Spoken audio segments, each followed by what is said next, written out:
অজ্ঞাত পরিচয় দেহ উদ্ধারকে কেন্দ্র করে চাঞ্চল্য চোপড়ার মের্ধা বস্তি এলাকায়। রবিবার সকাল 10:45 নাগাদ চোপড়া মের্ধা বস্তি সংলগ্ন ডক নদীর পাড়ে একটি দেহ দেখতে পায় স্থানীয় বাসিন্দারা।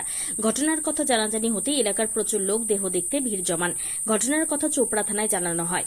খবর পেয়ে চোপড়া থানার আইসি সহ বিশাল পুলিশ বাহিনী ঘটনাস্থলে পৌঁছে দেহটিকে উদ্ধার করে থানায় নিয়ে আসে। প্রশাসন সূত্রে খবর, দেহটিকে এখনও শনাক্ত করা যায়নি। ময়নাতদন্তের জন্য দেহটিকে ইসলামপুর মহকুমা হাসপাতালের মর্গে পাঠানো হয়। দেহটি কোথা থেকে আসলো তার তদন্ত শুরু করেছে চোপড়া থানার পুলিশ। এখানে কি হয়েছে? এইখানে নদী থেকে একটা ডেড বডি ভাসে আসছিল 1 ঘন্টা আগে। আমাদের গ্রামের ছেলেগুলো সাইড লাগাই এই বগলে রাখলো, তাকে পুলিশকে ফোন করা হলো, আসে নিয়ে গেল। মানে কি বুঝতে পারলেন মানে বডিটাকে ডেড বডি ও মারা হয়েছে, গলা চিপে মারা হয়েছে।